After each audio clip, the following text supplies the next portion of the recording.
Alhamdulillahi Rabbil alamin.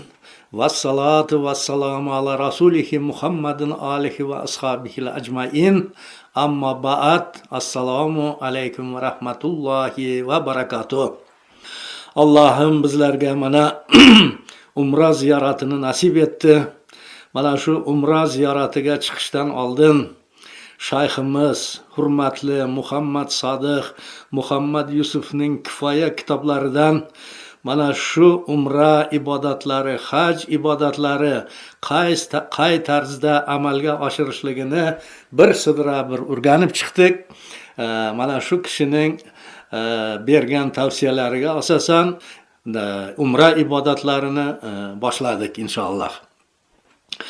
Mana shu Makkaga kirishdan avval albatta kim kirishidan qat'iy nazar hajga kiryaptimi u yoki bo'lmasa umraga kiryaptimi, albatta ihromda bo'lishi shart. Agar ihrom bilan Makkaga kirmasa bir jonliq so'yishi vojib bo'ladi. Agar qaytib turib yana o'sha miqotdan ihromga kirib yana qaytadan chegaradan kirsa, o'sha jonliq so'yish bo'ynidan soqit bo'ladi.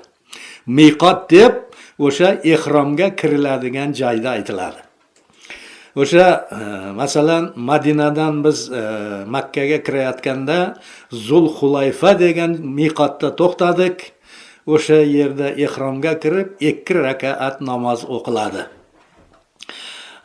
O'sha namozning birinchi rakatiga Kafirun surasi, ikkinchi rakatiga Ixlos surasi o'qilib, Allohdan so'raladi: "Ey Allohim, men umra ibodatini ado etmoqchiman.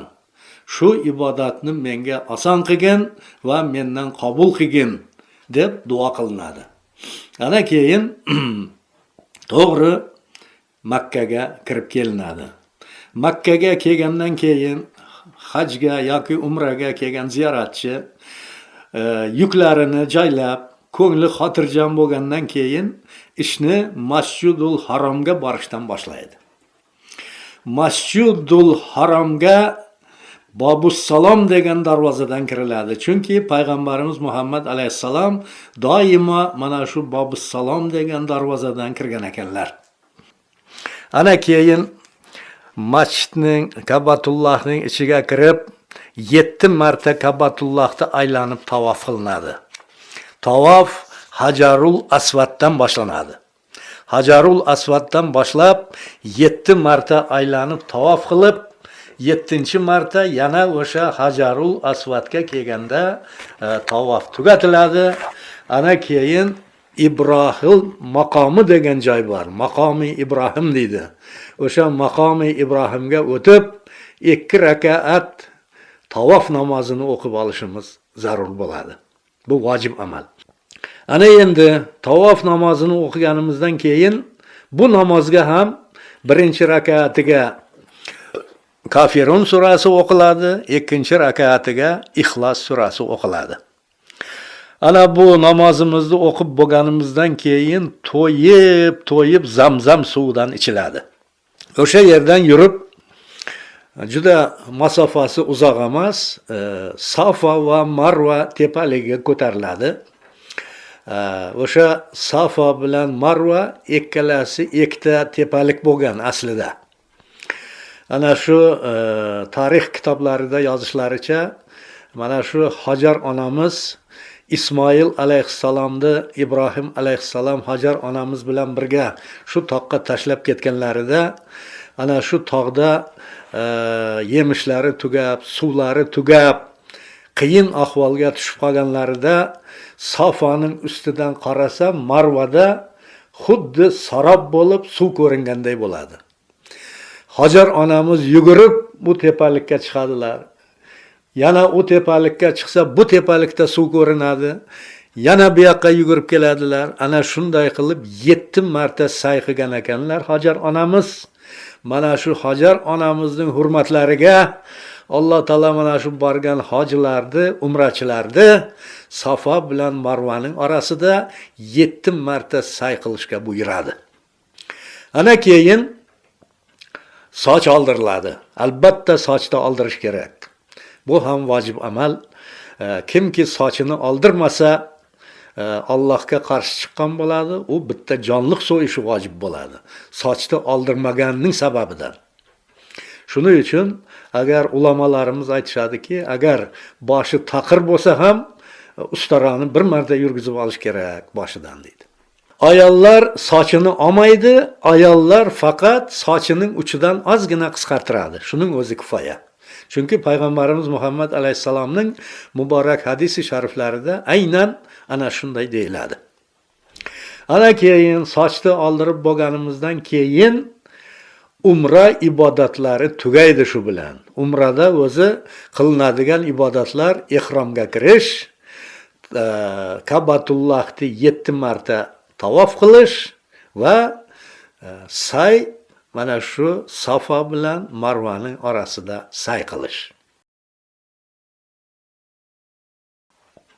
Endi ibodatni qilib bo'lganimizdan keyin bu Makka shahrini bir tasavvur qilib ko'rishimiz kerak o'zimiz. Nima uchun butun musulmon olami aynan shu Makka shahriga yig'iladi? Buning sababi nimada? Sababi Qur'oni Karimda ochiq oydin aytib qo'yilibdi. Makka bu muqaddas shahar deyapti Alloh taolo. Makkani Ummul Qura deyapti. Ummul Qura degani shaharlarning onasi deganlari. Makka bu nihoyatda bir fayzli, barakatli shahar deyapti. Makkada Alloh taolo o'zining Ka'batullohini, o'zining uyining bo'lishligini iroda qildi. Makkada oxir zamon payg'ambarimiz Muhammad sallallohu alayhi va sallamning tug'ilishlarini iroda qildi. Makkada Qur'oni Karimni nozil qilishni boshladi. Makka shahrida yana bir qancha fayzli ishlar bor. Makka shahrida yana bir qancha musulmonlarga o'zining Ka'batullohini shu yerda joyladi. Butun islom olami mana shu Makkaga kelib ibodat qilib Allohning roziligini topish uchun harakat qiladi. Shuning uchun Makka shahrining hurmatini joyiga qo'yishimiz kerak. Mana shu Makkaga borgan paytimizda birinchi navbatda o'zimizning xulqimizni to'g'rilashimiz kerak. Yuksak xulqli, yuksak odobli bo'lib, mana shu ulamolarimiz aytishadiki, kimki umra qilgan bo'lsa, haj qilgan bo'lsa, qaytib kelgandan keyin uning xulqi o'zgarmasa, bilingki, uning haji umrasi qabul bo'lmaydi deydi. Mana shunday ulug' joy Makka. Mana shunday siz bilan bizni bir tarbiyalab qo'yadigan joy. Mana shunday ulug' joylarga kelganimizning shukronasini qilishimiz kerak. Allohga beadad shukrlar aytishimiz kerak. Ana endi mana shu ibodatlardan soqit bo'lganimizdan keyin mana shu ellik boshlarimiz ba'zi joylarga olib borib bizni ziyorat qildirtiradi. Biz kutgan edik, bizda mana shu Jabal Nur tumanida Hiro tog'i bor. Mana shu Hiroga bizni bir olib boradimikan degan niyatda edik. Qarasak u nimada yo'q ekan. Keyin biz o'zimiz yig'ilishib bir 4 kishi bo'lib o'sha Hiro tog'ining ziyoratiga bordik. Ana shu nima uchun biz Hiro tog'iga ziyoratiga boryapmiz? Ana buni biz sizga qisqacha tushuntirib o'tamiz. Ana bu tushuntirishimizda biz mana bu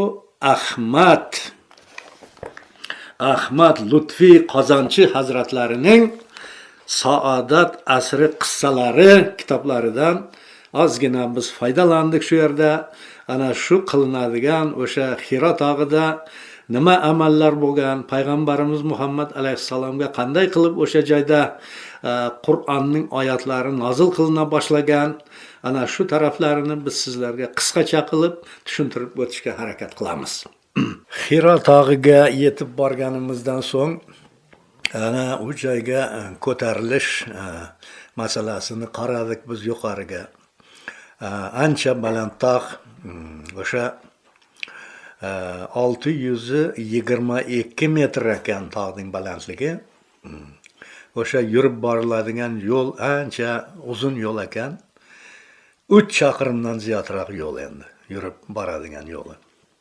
Ana shu joydan ixlos bilan, muhabbat bilan boyagi payg'ambarimiz Muhammad alayhissalomning sunnatlariga amal qilib, mening bosgan izlarimni kim bossa qiyomatda men bilan birga bo'ladi degan gaplarini eslab, juda bir yaxshi ko'tarinki ruh bilan o'sha Hiro tog'iga ko'tarildik.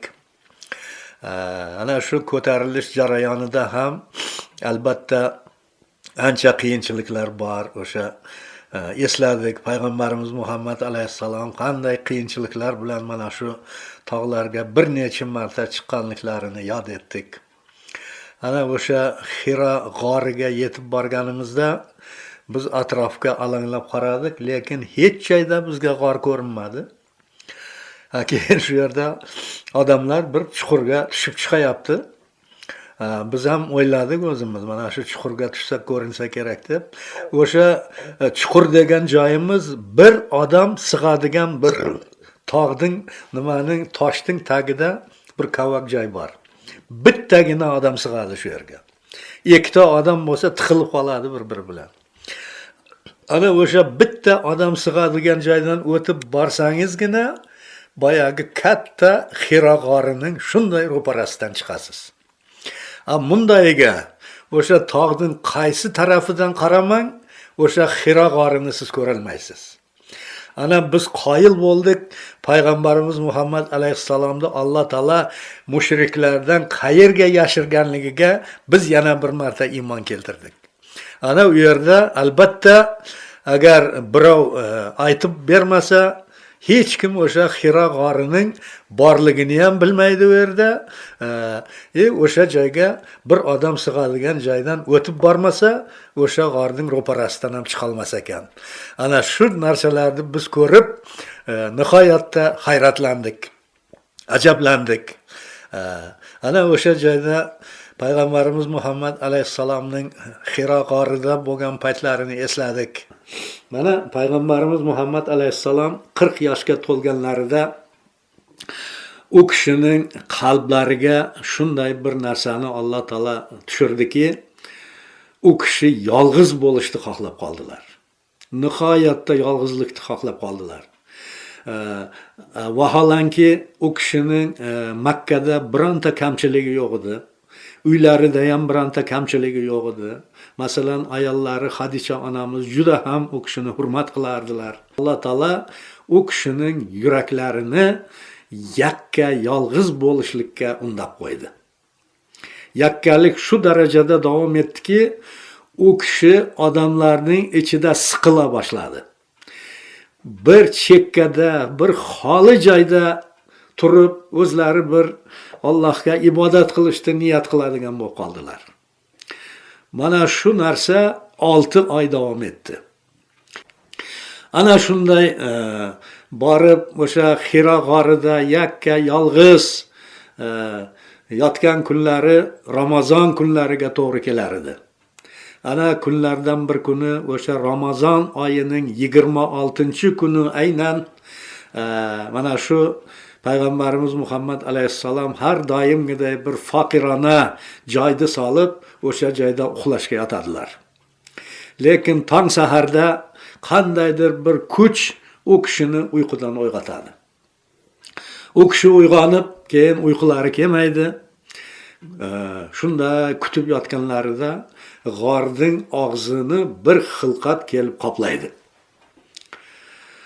U kishi qo'rqib ketadilar, bu nima ekan bu deb. Bu Jabroil alayhissalom edi. Alloh taolaning vahiy farishtasi Jabroil alayhissalom edi. U kishiga birinchi marta vahiyni o'sha Ramazon oyining 26-kechasida, Qadr kechasida mana shu Jabroil alayhissalom tushirdilar. Bu oyatning ma'nosi shunday ediki, Jabroil alayhissalom tushib iqro dedilar. Iqro deganlari o'qi deganlari edi. Muhammad ibn Abdullah hayajon ichida aytdilar, men o'qishni bilmayman dedilar. Jabroil alayhissalom uni qattiq siqib yana o'qi dedi. U kishi yana o'qishni bilmayman dedilar. Üçüncü marta qattiq siqib yoqalaridan bug'dilar. Payg'ambarimiz Muhammad alayhissalom hattoki o'zlarini yo'qotib qo'yish darajasiga ham yetib bordilar. Yana o'qi dedilar. Shunda men o'qishni bilmayman dedi. Boshqacha javob berishi ham mumkin emas edi. Shu kungacha o'qishni o'rganmagan edilar. Nima o'qish lozimligini ham bilmas edilar. Farishta uni 3-marta tutib siqqanda Al-Amin butunlay holdan toydi. Endi bu dunyodan umidini ham uzdi, taqdirga tan berdi. Bu safa farishta 5 oyatdan iborat ilk vahiyni Muhammadning xotirasidan sira ham o'chmaydigan qilib, ruhi va ongiga singdirdi. Yaratgan zot bo'lmuş Parvardigoringiz nomi bilan o'qing. O insonni laxta qondan yaratgan. O'qing. Sizning Parvardigoringiz qalamni, ya'ni yozishni o'rgatgan o'ta karamli zotdir. U zot insonga uning bilmagan narsalarini o'rgatdi. Qur'oni Karim Alaq surasi 1-5 oyatlar nozil bo'ldi. Shundan keyin farishta darrov g'oyib bo'ldi. Endi g'orni tark etib, uyiga qaytish hissi butun vujudini chulg'ab oldi. U qattiq qo'rquvga tushgan, hushidan ayrilayotgan tarzda g'ordan chiqqan paytida osmon shafaqlana boshlagan edi. Havoda sahar vaqtining salqinligi bor edi. Kechqurun Muhammad ibn Abdullah tarzida kirgan g'ordan u tong saharda Muhammad Rasululloh sallallohu alayhi va sallam bo'lib chiqdi. Yer yuzida so'nggi marta sharaf bilan bezaydigan buyuk payg'ambar bilan samovat orasida bundan buyon 23 yil davom etadigan muloqot Hiro tog'idagi ushbu muazzam marosimdan boshlangan edi. İlk vahiy qalbi pok Muhammadga Jabroil Amin yordamida tushirilgan, ongiga muhr etilgan edi. Bir ozdan keyin quyosh butun hashamati bilan charaqlab chiqdi.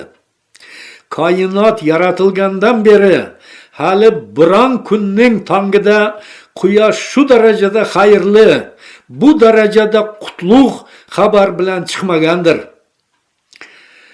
Ammo asl ma'naviy quyosh Hiro tog'ining tik qoyalari orasidagi g'orda parlagan, butun koinotni qamrab olajak rahmat timsoli, hidoyatning eng buyuk va so'nggi yo'lboshchisi, Allohning eng sharafli, eng suyukli, eng buyuk payg'ambari o'laroq qoyalar orasidan sekin asta pastga yenib kelar edi.